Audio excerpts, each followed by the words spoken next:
Okay, so this is a call to action, and over the next, today and the next 3 sessions, you're going to look at health and safety. So the safety statements and cleaning and disinfection, and making sure that your property is safe for people to not only work in, but also to visit for your customers or your clients or your service users.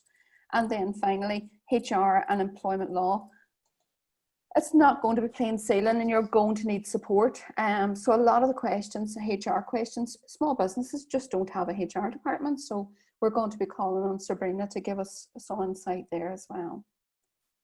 Everybody would have got or would have seen these documents, I believe, and they are available from gov.ie. And what it does, it talks us through the protocols that the government believes will help us to return safely back to work. It is a quite wordy document, and that is why a number of us have pulled together to sort of take us through a checklist and make it a little less scary. And you won't believe the amount of stuff that you will have in place that is there. And will make life so much easier for you. And you know, you're adding to a lot of the documentation and the policies and procedures that you already have in place. Okay. The roadmap as well, and within this presentation, when you get it, all the links are there, and that will take you out to all of the documents, all of the phases that you need answers to the questions. So we've made them as direct as possible, so that when you link into them, as long if you have internet connection on your device, you will get straight through to that actual link. And each phase and each person, because we have so many companies on here, you will find that a lot of you are coming in different phases, and you know, you're doing so when it's safe to do so. But we do have to be realistic that some businesses really need to get back, because they need to have people back at work. They need their business to be back up and running. So hopefully we can get that all done.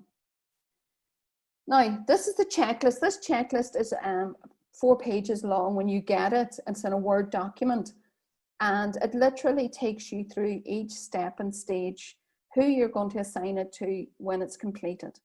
And in this slide, I have highlighted in red the things you really need to do, the things that are priorities. And out of the 4 pages, this is the most important slide, and part of it is stage 1.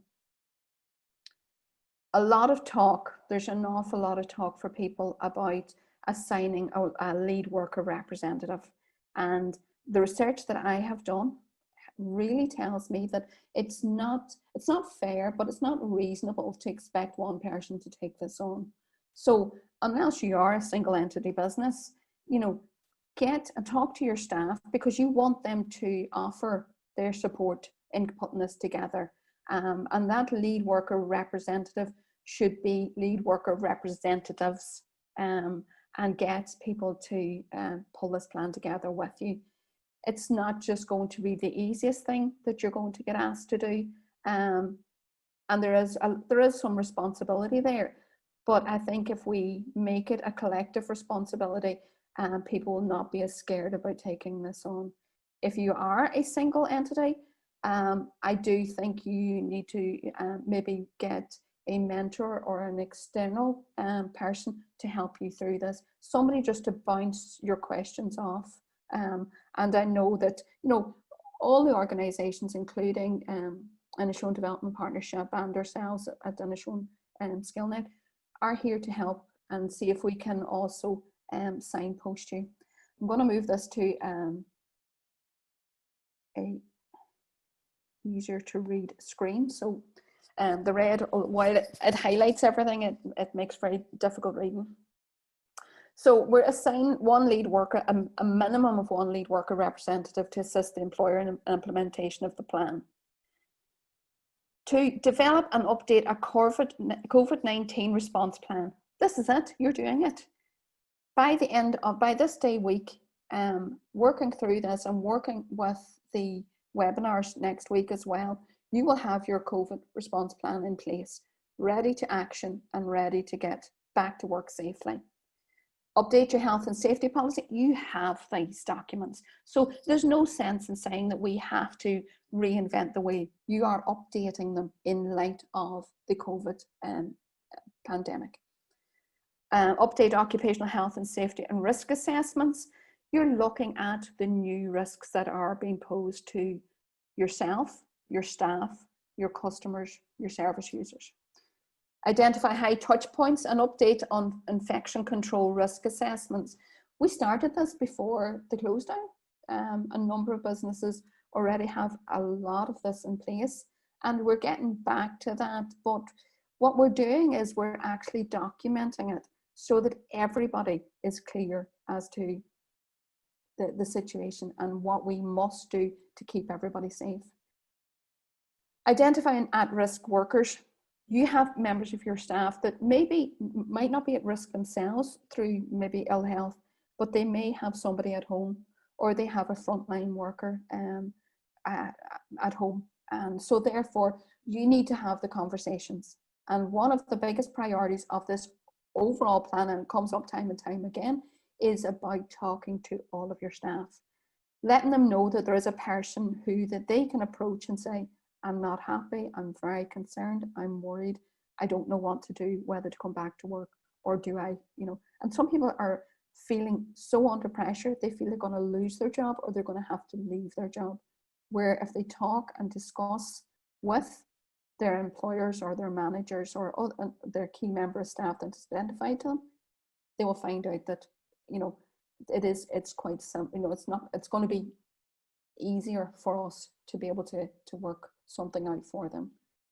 Outline the plan to respond to a suspected or confirmed case of COVID-19. And this is something that is going to be quite worrying as well for staff, because they're worried if they tell you that they have been in contact or that they have a suspected case, are they back out of work again? Are they, and is that stigma attached, that they brought the place back down again? So, it's having that level of responsibility and also professionalism in place. We all have it, we all do it, but we just need to be a little bit more careful who we talk to and what we discuss outside of personal discussions. Specify the control measures necessary to address risks in your risk assessment, and outline the plan to address increased absenteeism, because there's two things here. There may be staff who can't come back to work, and yet they still can't work remotely. But there is also going to be where you are not going to be maybe able to take all of your staff back. So job roles are going to maybe be expanded to take in other roles. But it's nice to be able to sort of plan ahead as to, I'm not taking everybody back at the very start, but it's going to be on a phased return, and everybody knows exactly what you're going to do. Develop plans in consultation with workers to communicate when it is complete. And that's the biggest priority. So what we have through the rest of these slides is much of the same. And it's, the things about it and what I've highlighted and read for you are the things that you must have. So display COVID-19 signs, symptoms, information and signage. Provide clear instructions for workers to follow if they develop them. So there's a lot of scaremongering out there, but if you use this template as a checklist, you will realize how much and how far you already are down the road and ready, and how much you don't need to do. How many things that are on Facebook and on social media that really don't apply to your organization. One of the key ones, I think, at the moment is very much around temperature checking. At this minute in time, the only guidance on temperature checking is for people who have residential care, and that may be added to, and but at this minute in time, so offices and other facilities, and especially retail, you do not need to temperature check your customers or visitors or your service users. So being realistic and getting this in place will give you a lot of confidence just to be ready to get back to work. So making aware of workers of their responsibilities under the protocol.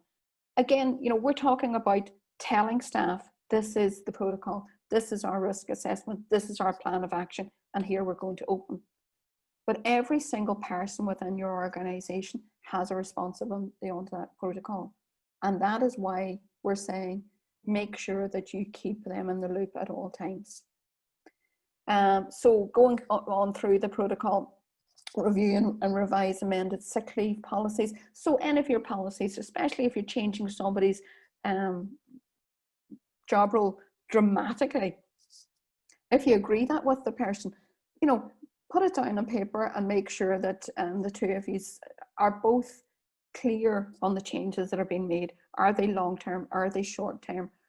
Is there a date window within that? So making sure your policies are updated, but that they are communicated clearly. Ensure that the all available and unnecessary public health advice. At the end of the slides, you will find all of the links that you need to the HSA, the HSE, and government websites. And they're the people who are updating information on a daily basis. And we are extremely lucky that our government agencies have been really sharing a lot of information with us. So agree with workers' trade unions and temporary restructuring of shift patterns that may be required, because that's the big thing. And we heard yesterday in relation to childcare that they may have to open earlier and stay open later to facilitate groups and reducing the numbers. You know, this all comes at a cost, and we have to be ready as well to look at how are we going to restructure our business so that we can still keep the doors open and maintain our business, and you know, where we have to make a profit, that we are able to do that within the restructuring. Some companies will not be lucky enough to be able to do that, and we're hearing more and more of this. So this year is, for the rest of this year, it's still going to be tough. It's going to be tough for a lot of companies. So this is when we were talking, we've got our risk assessment done, we've got our policies updated, we have a plan of action. So then we need to have an idea of how we're going to bring our staff back. So we know the phases that we're working to. So do we now have a different work pattern? So establish a list of employees and their expected return to work date, and make sure you share it with them all. Don't share it with a couple of staff and then they get it secondhand. Make sure you share it directly with the staff. Establish and issue a pre-return to work form 3 days in advance. We have templates for these all at the end of this presentation as well, and you get them out this evening. So your employee needs to get that back to you. And you need to make sure that whenever they're coming back into work, you know, and ideally before they actually step onto the premises, that you have done a reintroduction program, that you are taking them through all the steps and stages that you have put in place, and make sure that they understand why these controls have been implemented and how important that they work to them for the health of themselves and all of your service users and visitors and customers. So again, temperature testing, you know, it keeps coming up time and time again, but you know, take it in line with public health advice. Identify primary isolation area within the workplace for dealing with a suspected case of COVID-19. You may be working a very small property, so making sure that there is that designated area and that people can confidently move to that area themselves and then identify why they need that isolation, and then go through the steps and stages of reporting and helping that person to get information that they need to their doctor or medical professional, and then work from there. So make sure that the isolation area has the appropriate supplies needed. So again, along with all of the written work that you're going to do, there is going to be an added cost for signage. There's going to be an added cost for maybe some structural work to put up screens and that type of thing. And there will be a requirement around PPE and also cleaning materials and supplies. So, you know, we need to get that all mapped out as well. So, you know, what that added cost is going to be to your organization. Hand washing facilities, you know, very few of our businesses will have an air conditioning unit. So we need to make sure that we have good ventilation within our companies. So opening windows where possible, making sure that hand washing facilities, toilet facilities, you know, all of those within the risk assessment and the identification is shared with staff. Making sure that we look at how groups of staff together will actually time their breaks and their entry and exit to the business. Those are the things that will help to be able to reduce the footfall and also any backlog of or queues of people coming into your business. So there you can see, make workers aware of their responsibilities under that protocol, provide good guidance and advice on respiratory hygiene. You know, hand washing, again, as I said earlier, we had this in place before the lockdown, so we're just adding to this and making it in more of our daily structure going forward. People talk about the new. Assess the workplace for physical distance and draft an action plan. One of the questions that I will, if you want to answer in the comment box, is, you know, is this going to be a problem for you? Is this going to be something that is going to add a large cost to your organization? And, you know, how, you know, have you decided at this stage how you're going to deal with that? So that's one of the questions that we're being asked to find out a little bit more from you as to how we're going to manage this. Implementing no handshaking policies, sharing pens, sharing phones, those kinds of things, and making sure that we have sanitation wipes there as well. Stagger canteen use and closing your canteen if it's small, you know, to actually being seated. So maybe remove the chairs, so the kettle and the fridge and everything else is still there, but that you don't allow people to congregate and sit in the canteen. Collections, appointments and deliverables, you know, a lot, especially in larger towns, there has been, I know we discussed last week about for Letterkenny that they're putting in a time when deliveries can happen. And most of the delivery companies are working to that. And for the like of Buncrana and Cardona and Moville, you know, it might be something as well that may need to be looked at in the wider scheme of things. Implement a meeting policy where possible, held online, limited numbers. That, you know, common sense now must be common practice. That's the reality of it. But we do need to back it up with documentation so that people understand that we do mean business. Implement and communicate business travel policy, company vehicle policy. I know from some people that maybe driving instructors, gym instructors, you know, you are very much closer to your customer than others. Hairdressers, again. But look at the managing agencies that for your business and see what they're saying, because the one thing about all of this and all the questions that are rattling through your head at this very minute in time are being asked by a lot of people right across the country. So has this answer already been found? Again, has somebody had a very innovative way of doing business? It's something that we need to talk to each other.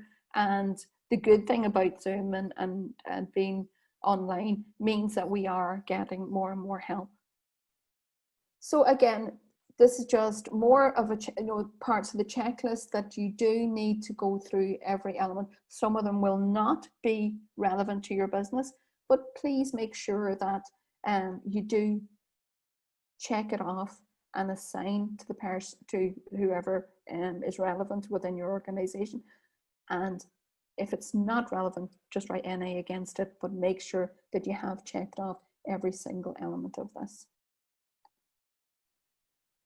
PPE, again, yes, it's something that we will need.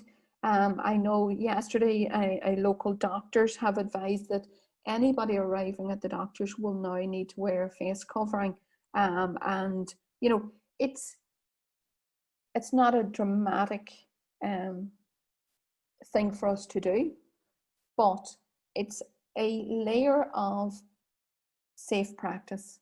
And if that keeps somebody safe and somebody well, you know, it's not that hard to do. So, but being realistic about what we do with that PPE, we must, if we are assigned PPE from our organisation, it is our responsibility to maintain and look after it and make sure that it is fit for use and purpose. So ensure adequate supplies of PPE. And if you are opening in the beginning of June, you need to be looking at what PPE you need and get it ordered now. There is a backlog and you need to be able to get it at a reasonable cost and a realistic cost. You need to be ordering ahead of time. So please try and get that done as soon as you possibly can.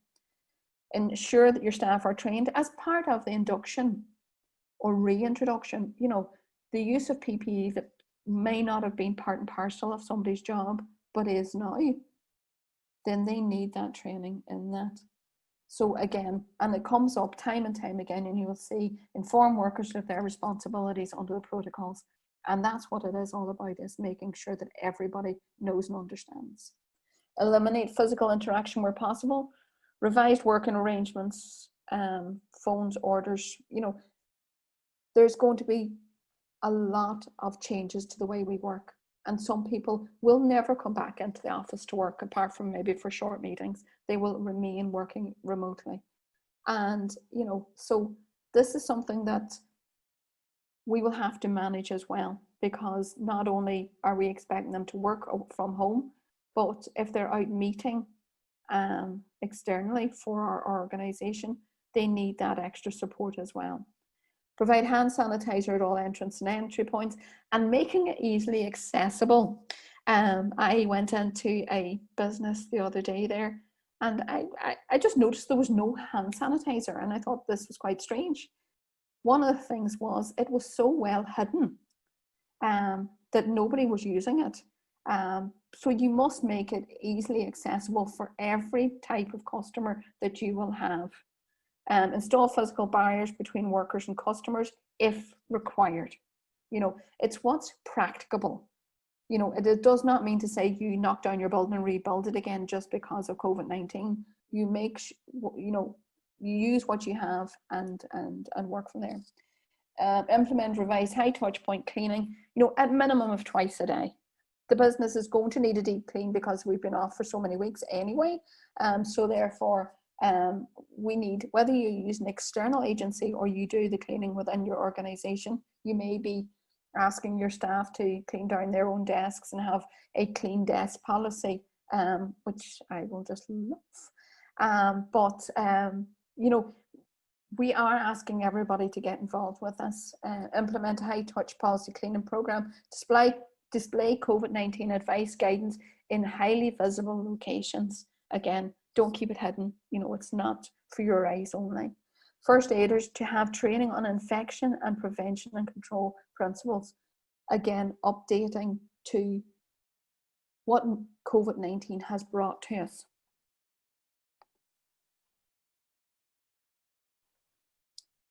This is a point that was raised yesterday, in that there is training needed, not only for staff who are suffering from anxiety or stress, but also for other staff, how they help and support their staff, their co-workers, and also their clients and customers. So, you know, if somebody has a foot at the checkout because you weren't taking them on under your notice or whatever, or that you weren't answering their question, it's, you know, there's anxiety, there's stress for us all. We all exhibit it differently and we all handle it differently. So we do need to take a breath. We need to ask that person, how can we help them, and make sure that there is a support program for staff to be able to work with each other and to work with our customers. Provide returning workers with information on control measures to place to minimize the risk of infection or other publicly available advice. This in itself will reduce anxiety and stress, in that your customers, your staff, and every visitor to your organisation knows exactly how they need to do business with you going forward. Advise returning workers about employee assistance programs, occupational health services.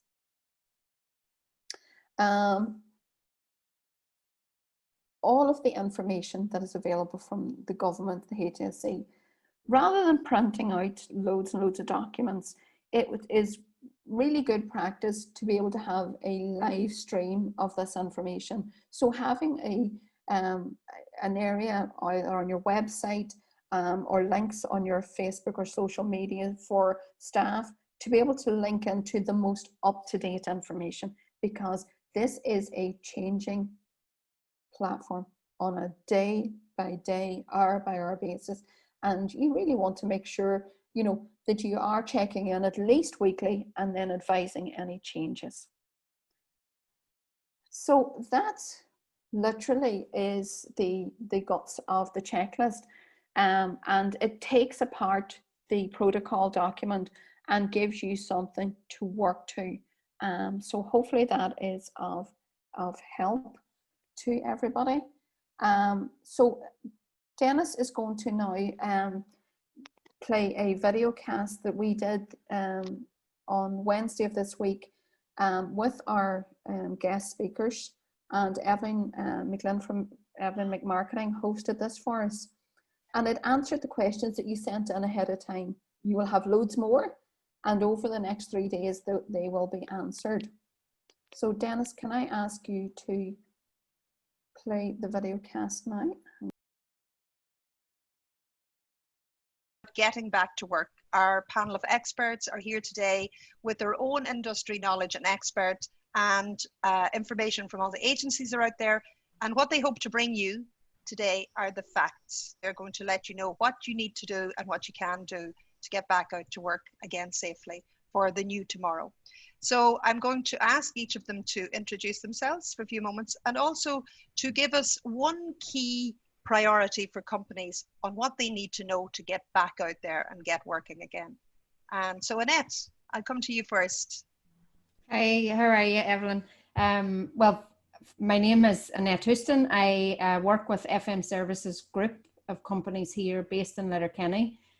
So we have a bit of experience when it comes to cleaning and hygiene and infection control. We've been doing this for about 26 years now.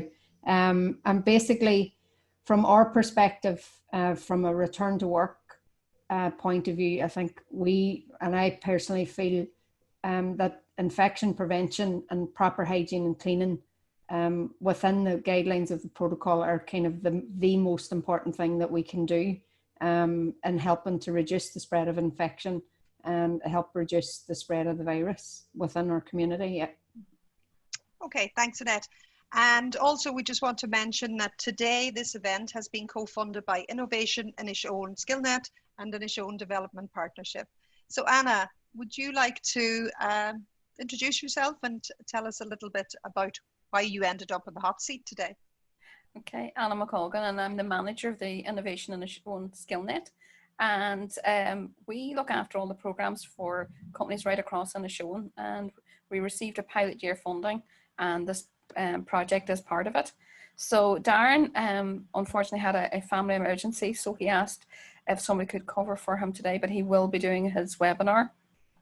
And I would have a background in health and safety and policy and compliance. So my one key thing is that companies speak to their staff and talk to their staff and tell them what's going on.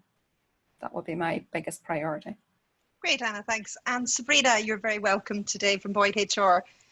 What are your key pointers? Okay, so I suppose first of all, my name is Sabrina and I am an account manager with Boyd HR based in Letterkenny. Boyd HR has been in business for over 21 years now, and we support small to medium businesses across the Northwest and beyond.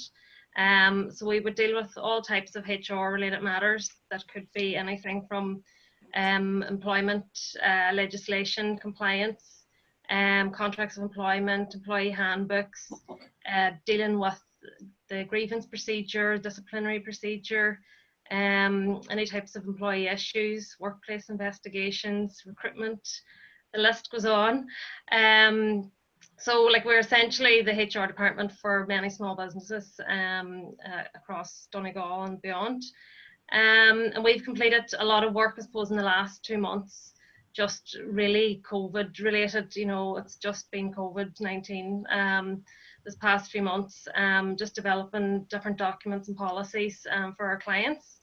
And many of them have encountered so many issues just throughout this whole process, but thankfully we've been able to kind of successfully kind of resolve most of them. I suppose my one key priority is very similar to Anna's, and that is communicate, communicate, communicate. I can't emphasize enough how important communication is in the workplace.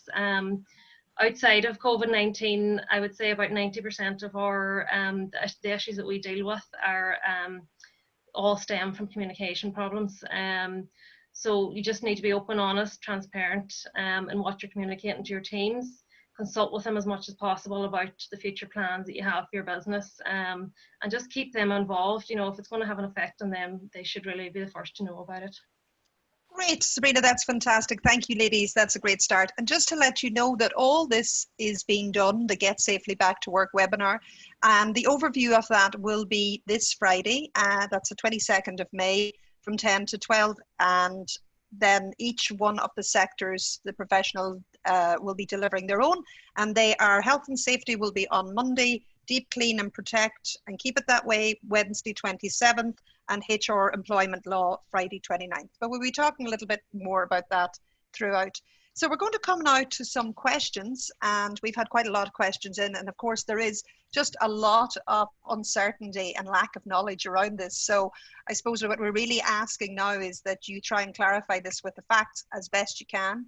And if not, we can open it up to the floor and have a general discussion, or we can even find out the information for people if we don't have it to hand. So, Annette, we've had an inquiry in here in relation to the hotel sector. Yeah. I would be very interested to know about cleaning of bedrooms, check-in guidelines, safe sterilisation of room keys. This person says, I think they've got an exclamation mark here. I said, I had planned on using Milton's.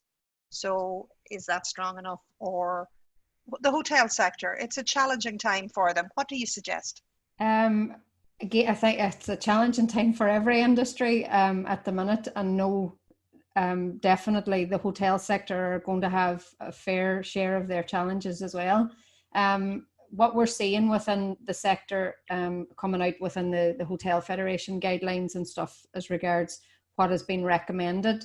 There's a few things in that question. The first one was around the cleaning of bedrooms.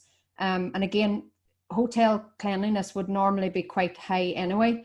And when hotels are changed over, there's two types of cleaning that happens in a hotel.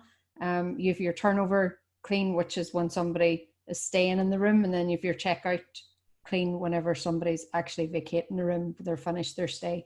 And obviously there's two different sets of work required for that. What will change going forward is the high touch cleaning, and that are the surfaces that multiple people will touch during the day, or they'll touch during their stay, and where they wouldn't normally be cleaned when somebody's staying in a hotel for a week, for example. That stuff wouldn't normally be cleaned on a daily basis. That stuff will now have to be cleaned on a daily basis. Other things we'll look at like the disinfection of fabrics, because they're a wee bit more difficult. You can't really use something like Milton, for example, on them because it's a bleach-based product or it's a chlorine-based product. So it's not suitable for all of the surfaces that we may come in contact with or come across in a hotel. So I'm trying to remember the other one, check-in guidelines. So again, like in around the hotel reception would be a very busy area, very covered with high touch surfaces. And from the protocols perspective, those surfaces would have to be cleaned much more regularly and at a minimum disinfected twice a day. We would be recommending that if there a change of user on that desk, so if you've maybe the hotel reception's open 24 hours a day and you've shifts, 3 8-hour shifts, then really you should have 3 cleans per day. And obviously if somebody's moving away to go on a break, you need to consider that as well. Where it's the same person at a workstation for a prolonged period of time, that's not deemed to be as high a risk. but where you have staff changing over or you have multiple people using the same space, that's a higher risk area, of course. And then obviously keeping the guests at a distance from your receptionist as well would be a key one there. Okay, so that's pretty challenging for the future. Yeah. They generally have very good protocols in place for cleaning anyway, but it's the infection prevention piece that's probably missing from most businesses, because this wasn't an issue for most businesses up until COVID. In a hospital environment, that is very much an issue all the time. Okay. But those principles now need to be applied to the commercial space going forward. Right across the board. Okay, thanks, Annette. So No problem. Anna, so there's a lot of confusion over who is responsible for what, and I suppose this is a general question as well. So do we have to get, so this is in from a company and they're saying, do we have to get a new safety statement written now with all the protocols in place? And if so, who is responsible to carry out the risk assessment and update the safety statements? Most companies will have their safety officer in place and a safety statement in place, or they will be using an external organisation to do an assessment. So it's more of a revision of your current practices and how you will implement new practices, very much related to COVID restrictions and protocols. So it will be a new document, but more because of the additions and the clarifications around COVID-19 and your working practices. But generally your safety officer, and if you are putting in place, if it's a separate person to do the company representative, employee representative, then they will need to work hand in hand together, whether that person, their safety officer, is external or internal to the organisation. Okay, great. And Sabrina, who should I pick to be the employee liaison person? Is this somebody completely different? And do I need to change their working terms to include this and update their job description and contract of employment? Okay, I suppose firstly, I would be suggesting that you would invite individual to nominate themselves, and you know, if that doesn't work for you, I suppose discuss with them maybe who you would feel would be appropriate for it. I suppose it's important as well to communicate to them that they are not like completely responsible for managing the full process. You know, they're working along with the business owner. So like I do feel that there's a bit of fear maybe there with who's liable for it, and that might be, you know, maybe an employee mightn't want to take on the role for that reason. So it'd be important for the employer to communicate, you know, properly to the employee what the role is all about.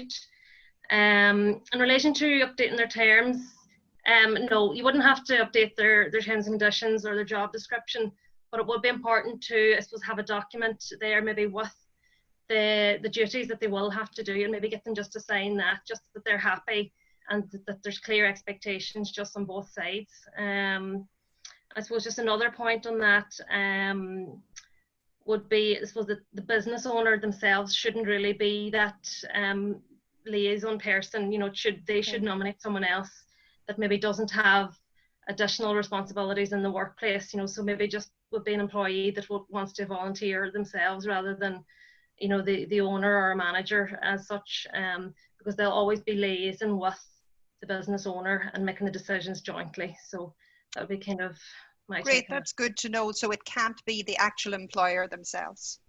No, I wouldn't recommend it, just because the two heads, I suppose, is better than one. Like, and that person should liaise, with the business owner rather than it being them. Yeah. Brilliant. Great. Okay. Sorry, can I just sure. add? A lot of times we would have people who are single entity businesses. They're True. So they are the be all and end all, and that's, you know, that's something they can't do anything about. So that's when, you know, maybe somebody external to the organization would be good, you know, as that added support, as somebody who can advise them, even though they are taking on that role. Maybe, I don't know if anybody else. Exactly. Yeah, you are going to have maybe business owners that are in that position. Yeah, definitely. Yeah, and I mean, this is the thing, we've got a huge range of SMEs right through to corporates, large corporate groups. So we do need to look at all of these sectors. So yeah, it's a really good point, Anna. And so Annette, back to you. We have, I don't know whether any of you saw Claire Byrne the other night. I think it was a bit scary I watched it. I was very scared. Yeah. And so, you know, the idea of socializing and the idea, but we have a question here from a hairdresser today. So this lady's in the hairdressing sector. I own my own business. I have always practiced high levels of hygiene and sterility, but I just saw the Claire Burns event and that a hairdresser was working around a plastic booth. For me, this would be an impossible way to work with our clients, and I know I would end up hating a job that I've loved doing for nearly 20 years, which is sad to think. Will we have to do this? And do you think this will be a long-term practice? So I think that's the million-dollar question. How long is long, and what about the hairdressing sector? Okay, first of all, yeah, I seen that as well, and I was quite disturbed in one sense that this is the road we're going down. On the other side, I suppose it's people are trying to be really innovative in how they get back up and running and how they get back to work, and it's brilliant to see that innovation. That particular solution, I don't know that it would be practical. I'm trying to imagine barbers and makeup people and all of that. There are other ways in which we can ensure that we create safety for our consumers and safety for ourselves. And we maybe don't need to go to such extreme lengths as that. There's lots of other solutions out there as regards physical distancing within the workplace. Talk to local suppliers and see what they can come up with, and look at other countries and how they've managed it as they've opened up. And again, this is something we're looking at in every sector. We're looking at the businesses that are already opened and the countries that have reopened, particularly that are reopening and keeping their R naught rate down. That's the ones we're really keen to try and see what they're doing. And within that particular sector and the countries that are reopening without having too much impact on the infection rate, PPE for the hairdresser themselves seems to be the key thing that they're doing. Obviously they're having less people in their salon, so rather than having 10 seats filled, they have maybe 4 or 5 seats filled, and it's maybe longer opening hours rather than having boxes that people sit in. I would feel quite claustrophobic. Yeah, in that, absolutely. Personally, with all that heat. And in terms of PPE, Annette, do you think that the customer, the client, will have to wear PPE, will have to wear masks? Is that something that will be necessary? I don't think it's necessary for the client. No, okay. I think from the workers' perspective, it's more critical that they would wear it. Again, finding the right PPE. So there's no need to be going in again, maybe in a Tyvek or a white suit as they're known, and full face protection and stuff. A mask is probably sufficient in that environment because they're not going to be face to face with the person. So you've got to, I suppose, look at each individual sector individually and see what are the risks for the consumer who's likely to be in the space a lot less than the employer or the employees are, and actually look at the environment, the space, ventilation, all of that sort of thing will have an impact on what PPE is required. But generally within that type of sector, it seems that face masks, now not face coverings, they would probably have to have a proper face mask with the FFP2 or 3 with the ventilation on it, so it doesn't get too hot. It's a hot environment on it certainly is. And I mean, on a Saturday morning. Yeah, and again, the challenge around that is going to be finding of all of that. But we'll come back to you on that again because sorry, Evelyn, the other part of that question you asked was, do we think it'll be a long-term practice? Again, I think there's going to be a huge amount of anxiety around there at the beginning when we start to reopen and we start to get used to, or I hate saying this word, but our new normal. Yeah. But I do believe that as we get a handle on this better and we understand this virus a bit, or we gain a better understanding, I think we'll start to see some of these practices become very normal going forward anyway, particularly around the hygiene and cleanliness. But as regards the other things, I think once we get a handle on this virus and we get vaccines or whatever else that we need to do, these will probably go away again. So I don't think it's a very long-term thing. And I mean, the thing is to remember that in 9 weeks we've adapted to a completely new And so in another 9 weeks or 9 months, this conversation, we may look back and think, God, you know, it just went very smoothly. So Anna, we're back here. Just another question in relation to the COVID link person. Can you refuse to take the role on as program coordinator if you feel that you're not well enough informed?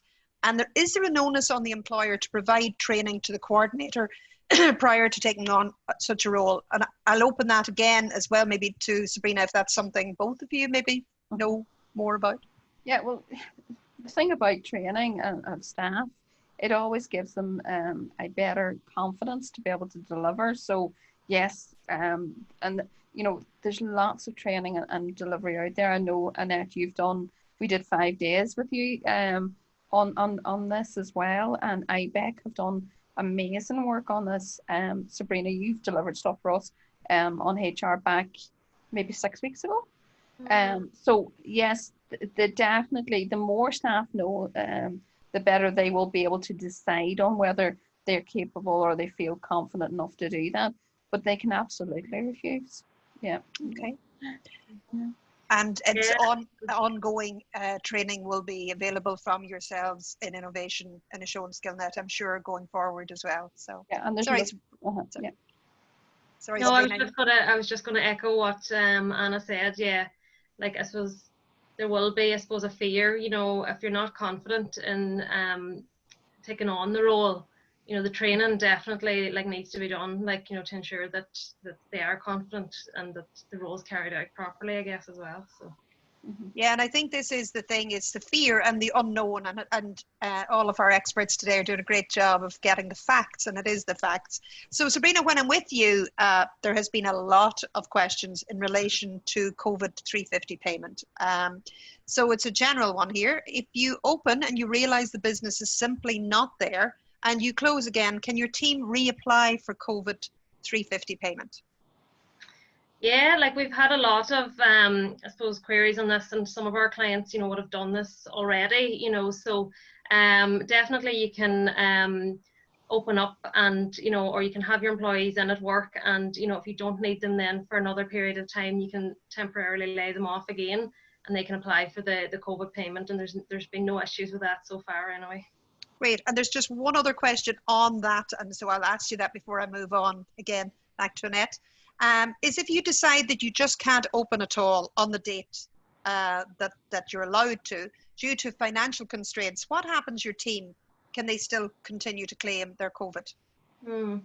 Yeah, as long as the COVID payment is running, that you can, yeah. It doesn't matter if your business was due to open, at whatever phase. If you're not in position to open it financially, the employees can stay on temporary layoff and they will get the COVID payment, so long as the payment is still available to employees. But at this stage, it is available and that will still be possible, yeah. And how long do you think that actually will be available? Is there a deadline on that currently? I think they put the end of June on it. Now, I would imagine that will be extended because, obviously there's still going to be a lot of businesses that aren't going to be in a position to open. And so, yeah, I suppose they haven't given a longer term date on that, but I would imagine it'll be reviewed come the time and hopefully be extended, yeah. Great, Sabrina, thanks. Annette, it's back to you again. Access and egress, entry logs, who needs to be signing in and who doesn't? This is a minefield, really, this one. I know. We'll just let you keep talking here. I suppose, again, it has to reflect what's practicable for your business and what's necessary for your business. It's about the people that are coming in and out of your business that are going to be the most at risk. From the perspective of contact tracing, really you should have your employees signing in with their contact details there for definite. If you have contractors working on site that maybe are not your employees, but they're going to be there for prolonged periods of the day, again, that's something that you would probably have to consider as well. Just from our experience, what we're seeing within the sites that have remained open during the last 9 weeks, the vast majority of them that are not retail, I will stress that, not the retail ones, but the vast majority of all other sites do have everybody signing in and out, visitors as well as staff and contractors. Again, I mean, from a retail perspective, it's not practical to have every client coming into a grocery store or coming into a post office signing an entry log. But then you've got to remember the length of time that they're there as well. They'll only be there for maybe 15 minutes or maybe less than that. But if you're a prolonged period of time in an area where potentially they're exposed to a greater risk, then that's something that we need to consider. Obviously, under GDPR compliance as well, we need to be making sure we're handling that information correctly. But that was the next question. Actually, was someone a good few people are concerned about GDPR compliance around data collected on entry logs and fitness to work forms. What should we be doing and not doing? And again, Sabrina or Anna, is that an area that you're familiar with or that you have points to make on? You know, it's being realistic about the information that you need. You know, this is the thing. You know, you have most of your staff's, all of their details anyway. Like, you know, so it's mostly for your visitors and contractors or those external bodies. But it's letting people know what information you're taking, how long you're going to hold that for, and what you're going to do with it. You know, and if people are happy enough with that. One of the things that came up this morning in a conversation was about the app, you know, the contract tracing app, and how, you know, people are going to feel about that. So it would let you know if you were at a supermarket in the morning, or, you know, those things. I don't know, what does everybody else think of that, those apps? I suppose it's your personal information out there, you know.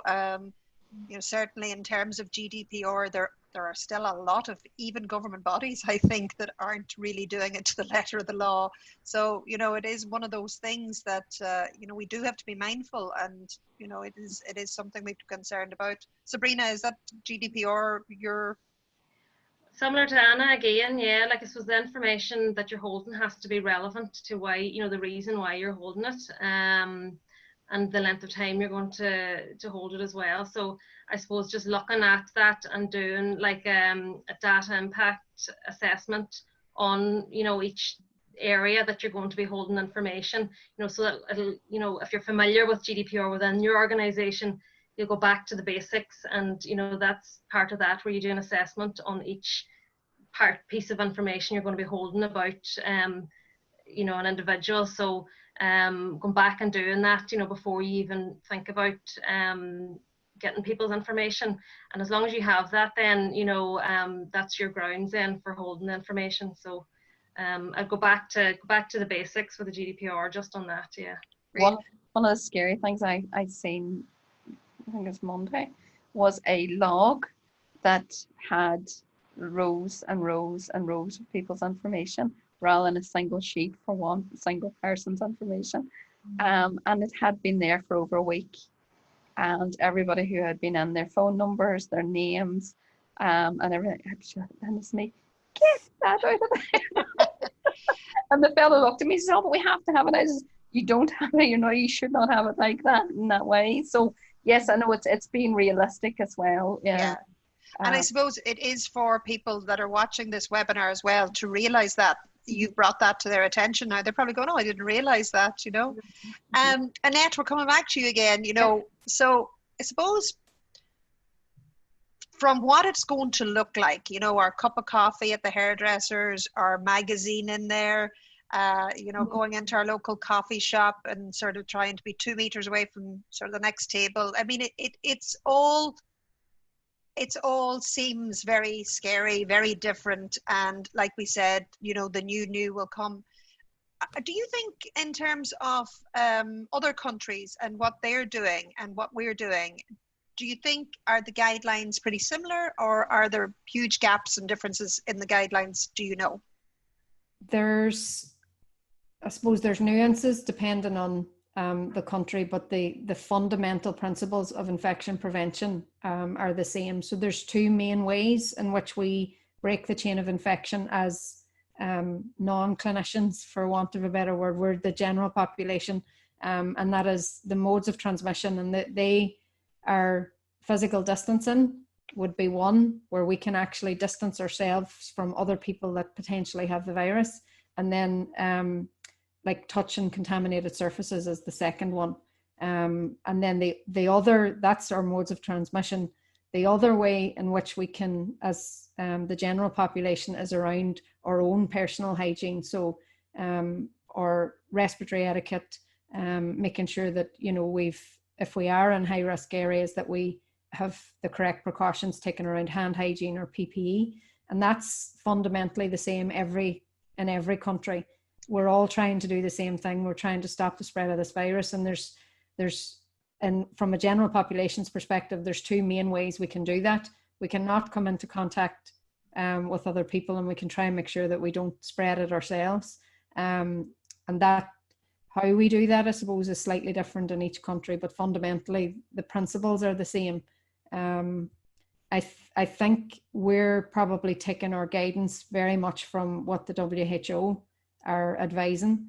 That's very clear from the protocols that have come out and the guidance that's come out from the government, that's where they're taking their guidance from. Literally, it is very, very close to the exact guidance from the WHO. And you can see the similarities across countries that are following the WHO guidance, and then maybe those who are following their own internal advisory boards and stuff. You can see the countries that are following the WHO guidance. They're all quite similar. Okay. And I suppose another thing is, you know, when we talk about the different sectors, is the reality of children and childcare, you know, with their blankies and their soothers. You know, is this going to be is this something that's people are going to have to, within their childcare business, are they going to have to really keep to these guidelines? This is the number one question that we're being asked at the minute. From childcare, I think, is probably the priority right now, because they're opening first. And then obviously schools are going to come further down the line. There is significantly different guidance in different countries on this. And at present, there hasn't been any official guidance given from our own public health team around this. But in reality, you know, you've got to look at which is going to be which is going to have the most impact on the children that we're trying to care for. And having social distancing and having pods for our children and all of that, and having PPE on our children could potentially have a much bigger impact than the other things. There's some very, very good suggestions and recommendations coming forward already from within the sector. Things like making sure children have indoor shoes, you know, that they change their footwear when they come in. That obviously cleaning and hygiene goes to a completely different level now within those environments. And when children are being moved around from room to the outdoor space or whatever, that's the opportunity to get those areas surface cleaned. And obviously teaching children how to wash their hands, which they're all quite good at anyway by the time they closed down.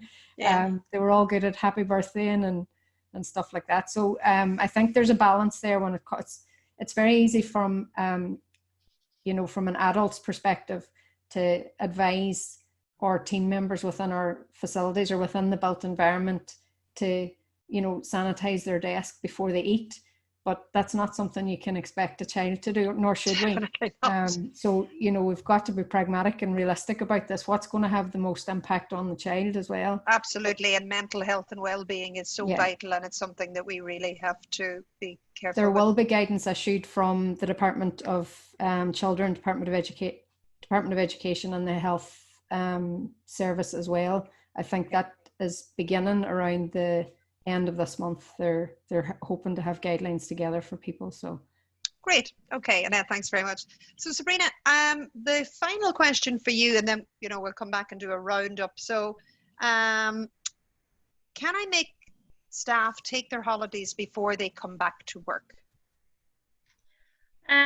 Yes, definitely. It's something that, again, we've answered a lot of queries on.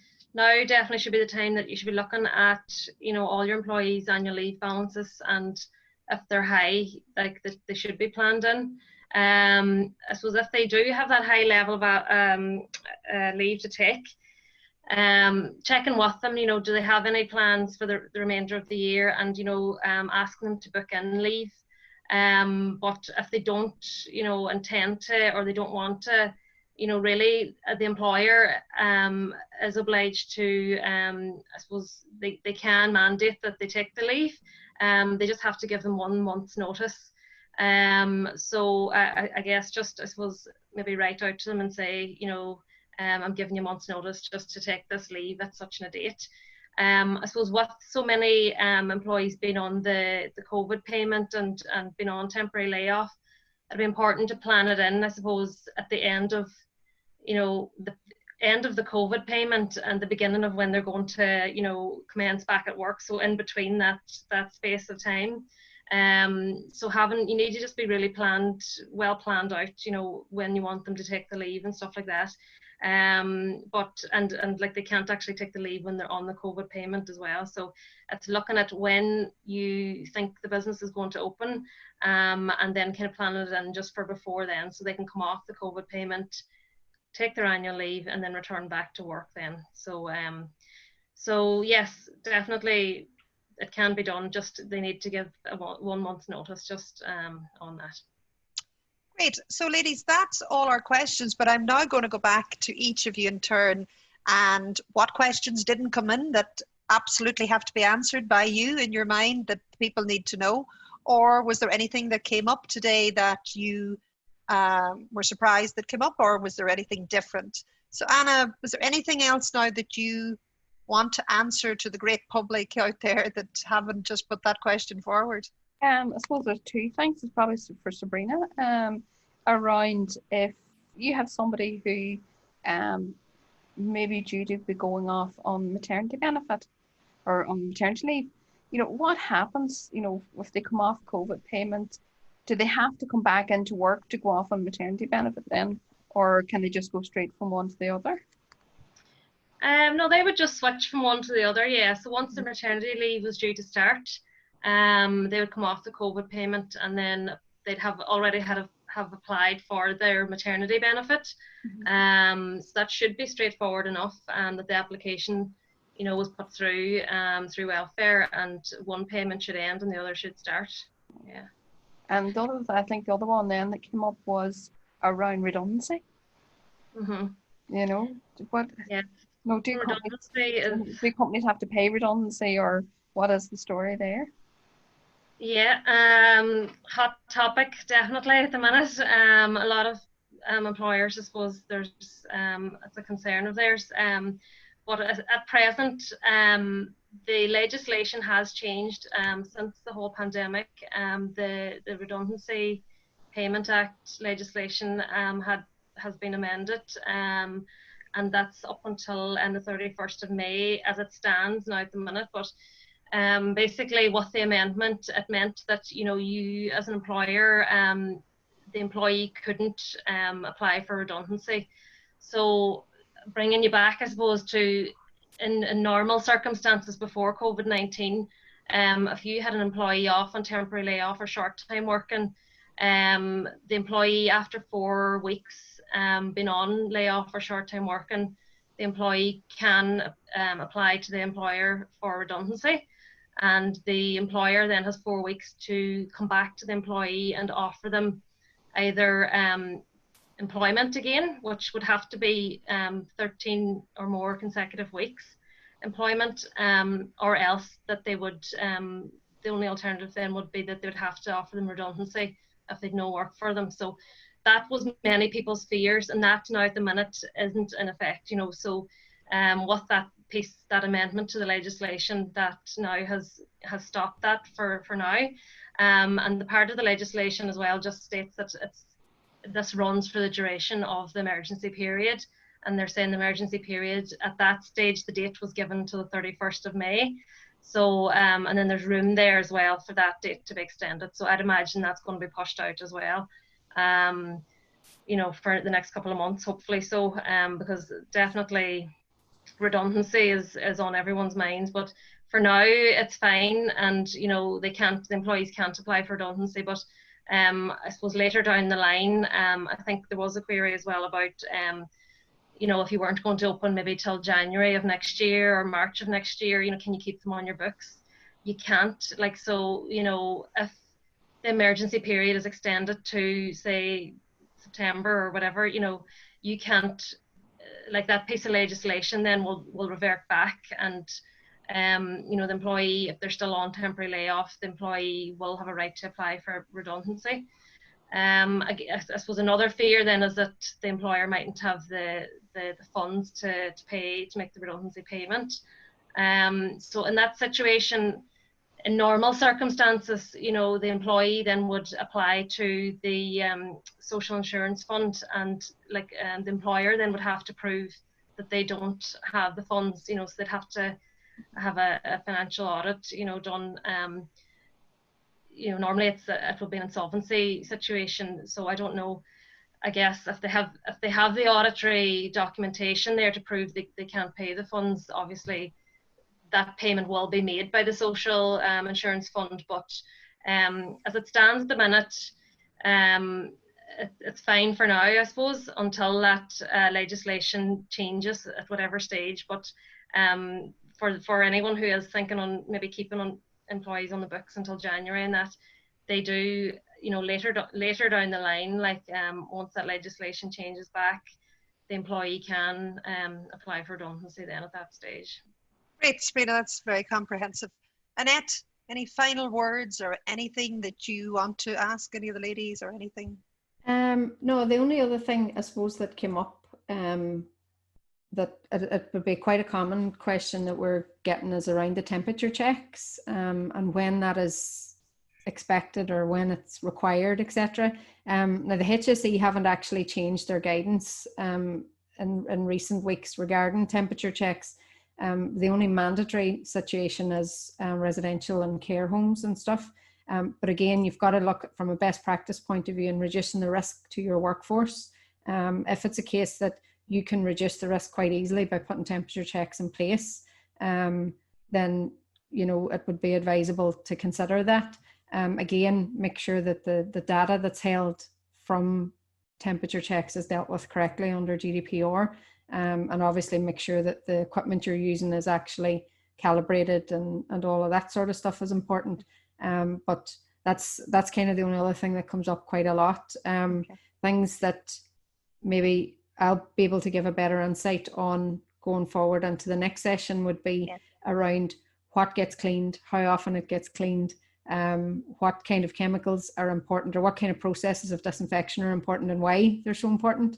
Cleaning is I think kind of the key thing is that the old acceptable standards of cleanliness, while they were fine pre-COVID, they're not okay in our new, and that we need to amend that practice. We need to amend those practices going forward. Yeah.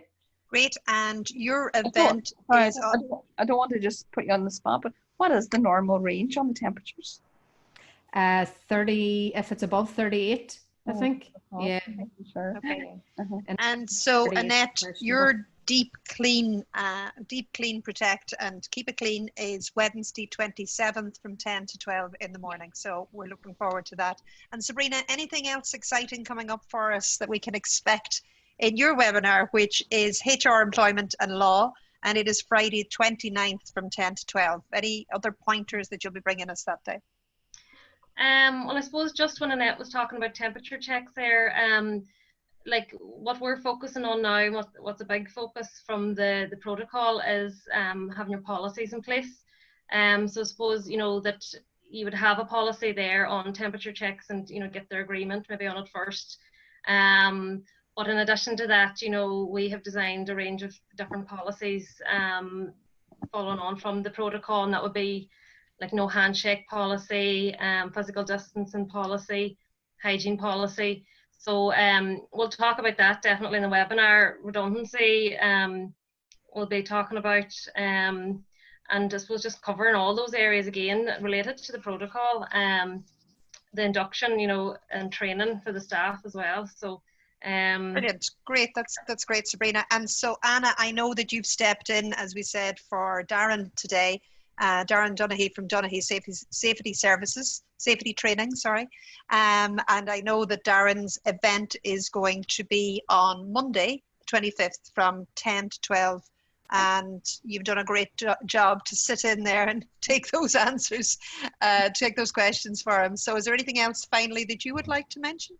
No, just overall for any of the companies that are watching or taking part in the webinars, you know, the IDP, Inishowen Development Partnership, and also the Innovation Inishowen Skillnet offer an awful lot of supports, not just in training, but and you know, we can liaise out with partners and external partners to help companies, so that, you know, if they chat to us and tell us where the problems are, then we can reach out to the experts, or where they need to get the help from. So they just need to tell us. And I think what a lot of people don't realize is they think they're the only person with that problem.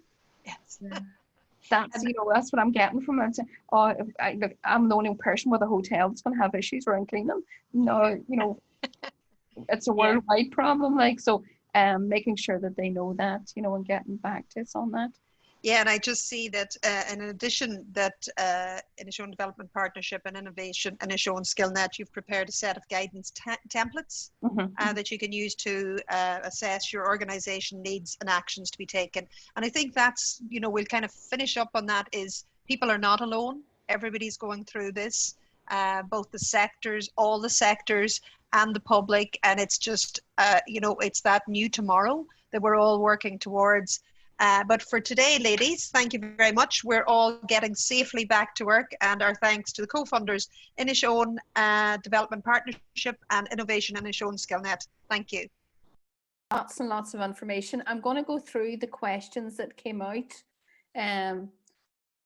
during that, because there's a few here, but I'm not going to delve too much, because over the next 3 days you will get an in-depth information. So signage, is it available from the HSE? It's available to download for all signs. What I would say is that a lot of print companies are given really good prices for signage, and they will last longer, and they can be cleaned, so they're wipeable and stuff like that. Where if you're printing yourself, the chances are that you're going to be spending quite a lot of money on prints and reprints. What are the protocols for restaurants? The protocols for restaurants are the same as every other organization. So therefore, you just follow the exact same, just looking at when you can open and what you can do. The Restaurant Association have some fabulous information to support the industry as well. Childcare is going to be more difficult. How to get children to adhere to protocols? Personally speaking, I think you don't get the children really to adhere per se. You get children, they know about their hand washing and all of that, but it's the adults that are going to be involved, that are going to be how we're going to manage in that situation. Do you think anybody buying, right, hand sanitizer, you know, if you can't buy in bulk and it is costly, what I have seen, there is now, and I'm only speaking about two chemists, I'm not picking out any area specifically, but in Bridgend and in Buncrana, they are selling large containers of hand sanitizer, not the gallons, but the larger bottles at really good prices. So they haven't been inflating their prices. So maybe your chemist should be the first port of call for the smaller businesses. Is it possible to get templates? Yes, everything will be back out to you. As soon as we finish here today, I'm going to get that all out. Implementing longer hours with less customers in the hair and beauty industry will lead to financial losses, you know, and this is what it's going to be, reduced staffing and as well. So is there financial support and grants? We will just collate that information and get that out to you as well, what's all available, because there is support out there, but you just need to see how it's applicable to your own business. Are you allowed to use reusable material masks? They're face coverings. You know, it depends on the situation. In a general situation of an office, you know, material face coverings that you can wash, you know, that's, you know, the risk assessment will tell you whether or not your business will need something a bit more, with a bit more protection, and what you should be using. PPE is what it says on the tin. It is personal protective equipment. So therefore, it's how we're going to protect ourselves. Are we saying 1 meter apart or 2 meters? Yeah, for bars, it's 1 meter is realistic, is but probably the only realistic thing that we can say. 2 meters is best practice. 1 meter is the minimum, and we do need to look at how we can do that. Childcare workers on COVID, due to open on the 29th of June. Were we entitled to holidays due to the wage subsidy scheme? I don't know, but I will go to Sabrina and find that question out and come back to you on it.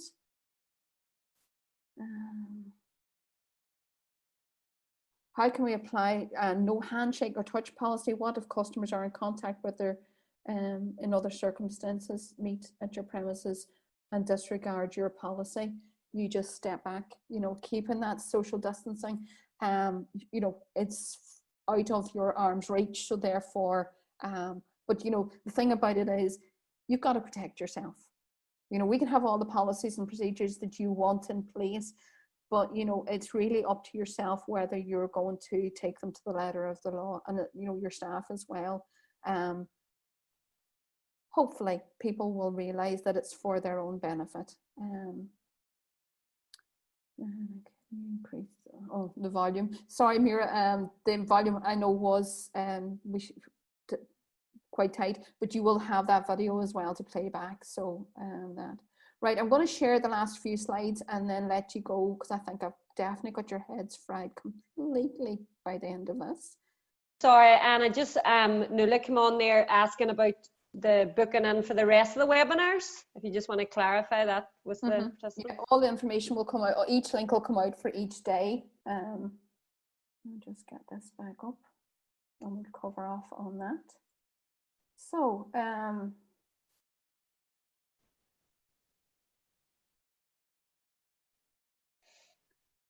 now the webinars, Monday, Wednesday and Friday, Monday being health and safety and your risk assessments and that type, safety statements and policies with Darren Dunny from Dunny Safety Training.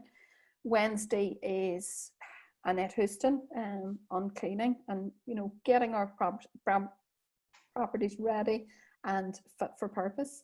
And then on Friday, then Sabrina's coming in to talk about HR and employment law and all of the things and the worry, because we do have concerns as business owners and managers.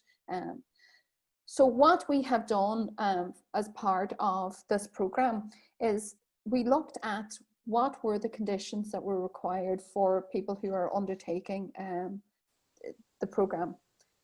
If you complete all of the 4 sessions, you will get a certificate of attendance that is the equivalent of 12 hours of CPD, but it also signs off on the training that is required for you as a member of staff or as that person of the responsible person for your company. So that certificate of attendance will come out. So that's why it was important to get everybody to sign in to make sure that you had completed. So it's your 4 sessions plus then the protocol work that you're doing within your own workplace. Okay, so that's that. Now these are the links that that we have for you. So the COVID policy statement, agreed per. I have skipped a link. No, I don't. I jumped ahead. Return to work safety protocol. That's the government documentation. All of the links within the presentation take you directly to any external documents, but you'll also have the risk assessment checklist that I went through, the worker representative brief, so that you can talk to your staff and get them together so that they can decide on who's going to help you through and get your risk assessment completed. So there's a template there for that. And there's also your staff declaration return to work form. Remember, you need to get this out to your staff and it needs to be back with you within before 3 days of them returning to work. So making sure that that is done. Other templates, COVID-19 policy statement. So there's an example of that. agreed responsible persons for performing tests, a sign-off sheet as to who's agreed to what. As again, you know, and I've underlined in these, it's agreed responsible persons. So please make sure that you, where possible, that you do have a couple of people together working on this. I'm giving you 2 different types of visitor logs. One is basic, that will be kept on your computer, and you are just literally taking the information from a visitor. The other one is a more extensive visitor log, and it lets that person clarify whether or not they have been in contact or they believe they've been at any risk. The links to all of the health and safety authorities, websites, the HSE, HSA, they're all there. You know, it's so important that, you know, you have this information, and that's why we wanted to put this program together, to make sure that you had that support in place. Over the next week, any question that comes up, what I would say is, if you either direct message me on Facebook or you send me an email at anna@inishowen.ie, and we'll get the questions as we go along. So it's open for this entire week to look at the specific getting ready to open and the protocols around that. So there's our information. Sinead, can you send out that other poll for me now, just? So this is just, folks, it's just asking the same question again. We're just kind of asking after the first introduction to the webinars this week. After that hour and a half session, has your confidence level increased any better in relation to opening with the guidelines? So again, just a yes and no again would be great. Folks, so we have increased by 35%. We have a 65%. The people is from that initial one, and hopefully, as Anna said, it's a complete package. So for you to really confidently say that you have completed the full program and have went through all the protocols, it really would be essential to partake in all webinars happening next week. And then hopefully, as I said, your confidence levels would increase, and again, Anna and IDP in general are here to assist you in completing anything. So it's here now. I'll stop sharing that, Anna. So just the last couple of things here from Ali. He's just saying the Masons and Karen have gallon jars of hand sanitizer at good prices. You know, and companies are out there and they are offering that support. So definitely, anybody who has registered for today, you will get the link out for each of the webinars next week, just the day ahead. I don't want to give you out all 3 because they get lost in your massive emails. Can I just to end, I want to thank everybody for taking part and going through this with us. And I know it has been a lot of information, but the checklist hopefully gives you a rationale to work with, in that it takes the steps and stages, and you know, it's not all of it will apply, but the majority of it will apply to every single business. And just take it easy on yourself. Ask for the support and help that you need, be it from members of your team or your staff, and you know, or external. Just ask the questions, and we will get open safely for business and stay open.